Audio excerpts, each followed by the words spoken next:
because it beats the alternative, of course. If you're not curious, you're not exploring the world you live in.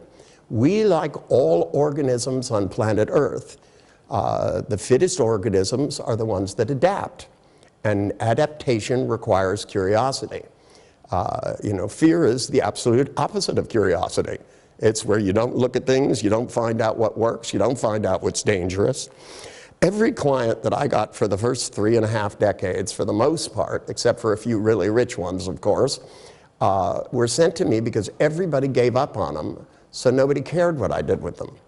I mean, you know, they wouldn't have allowed me because I'm not a medical doctor, I'm not a licensed psychologist, but basically they threw their hands up and go, this person's driving me crazy, I can't do anything about it.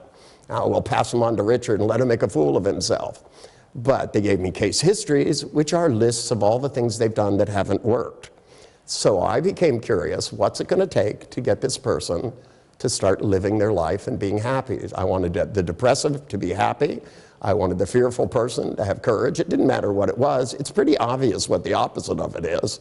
They need to take whatever feelings are spinning through their body and spin them the other way. Whatever pictures they're making obviously are the wrong ones. Whatever they're saying to themselves obviously isn't working.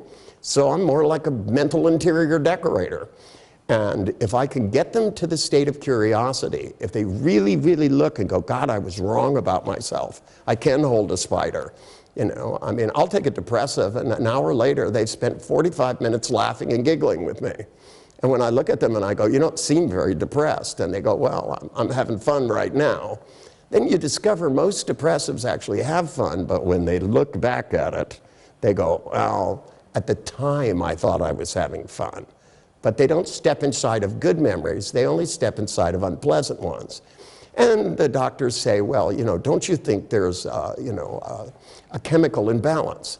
Well, yeah, but every time you change your state of consciousness, it changes your neurochemistry. They obviously have a lack of oxytocin in their brain and low levels of serotonin. And sometimes I run blood screens on my clients, and sometimes I find out they have potassium deficiencies or a high level of iron, so you change it, you know. You give them a couple of bananas, you know, and you chelate out bad minerals, but by the most token, they still have to put the right neurochemistry in your brain, which is done by thinking. And if they don't think good thoughts, they won't feel good. It's just that simple. If you're sitting around in your head going, oh boy, everything's gonna go wrong, good God, I'm gonna have a horrible time, I'm gonna be miserable, nobody will like me, so you don't go out and meet anybody, then you go, see, I've been lonely all week. But till you open the door and go out and start meeting people and doing things, you're not going to have fun. And if you have no idea what fun feels like, you really don't know what to strive for. Because when you want something, you kind of have to pretend and feel it, and then imagine what will get it. So I try to create that, and sometimes I do it hypnotically, and sometimes I just tell a few good jokes.